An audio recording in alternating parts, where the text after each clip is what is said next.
হয়েছে আপনার এই গরুর মতো বাইন্দা নিয়ে যাইতেছেন? হ্যাঁ, গ্যাসের যাবেন কোন জায়গায়? পাম্পে যাবেন এইভাবে? শেষ হয়েছে কোথায় গ্যাস? ও আল্লাহ, এখন অন্য একটা সিএনজিতে বান্ধা নিতে পারলেন না? এইটাতেই তো বান্ধা যায়। সিরা যাবো, চেষ্টা করে দেখছিলেন? কেউ নেয় না। দেখি আমি একটু চেষ্টা করে দেখি। কত কি বলছে? 250 টাকা ভাড়া। এটা বাইন্দা নিয়ে যাইতে? এই পাম্প পর্যন্ত নিতে, এই সিএনজি স্টেশন পর্যন্ত? এনে রাখেন, সাইড করে রাখেন। এইভাবে বাইন্দে আপনি কোন পর্যন্ত নিবেন আল্লাহ?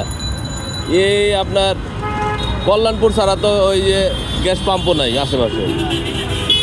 এই খালে, আসসালামু আলাইকুম ভাই। ভালো আছেন? এই যে এই সিএনজিটা নষ্ট হয়ে, মানে গ্যাস শেষ হয়ে গেছে।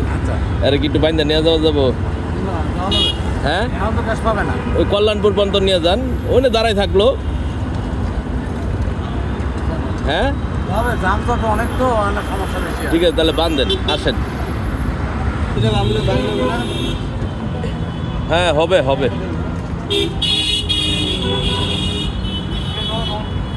সুন্দর করে একটু বান্ধা দেন।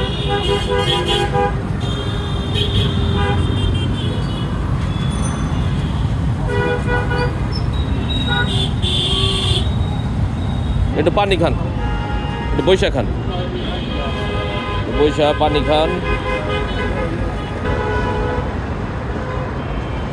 আপনি কি লেখাপড়া করেন? হ্যাঁ, পাশাপাশি সিএনজি চালান? কিসে পড়েন? আলহামদুলিল্লাহ, যাক, বেকার তো না, বৈশা রয়েছেন না। এই যে ওর তরফে ভাড়াটা আমি দিতেছি। হ্যাঁ ধরেন, আর রাখেন আপনি, এটা আপনি ওরা সুন্দর করে নামাই দিয়ে। আরে না, কোনো সমস্যা নেই, যাও। আল্লাহ হাফেজ, ভালো থাকো ভাই। তুমি অনেক বড় দোয়া করি ভাই। হ্যাঁ, ইনশাল্লাহ। দেশে বাড়ি ভোলাতে? ঢাকা থাকো কোথায়? মিরপুরে থাকি। মিরপুরে, ঠিক আছে। সামনে সুন্দর করে নামাই দিন। যে আমি ওনার নামে দিয়ে ফেলে বেরোতে পারবো। সাত রাস্তা, এই যে ইয়েতে আর কি, ওই যে কি বলে, 7 রাস্তার ওখানে 2-3টে বাম আছে। তো যে যেখান থেকে আমাদের এই ভিডিওটি দেখলেন, আসুন আমরা বিপদগ্রস্ত মানুষের পাশে দাঁড়াই, সহযোগিতার হাত বাড়ি।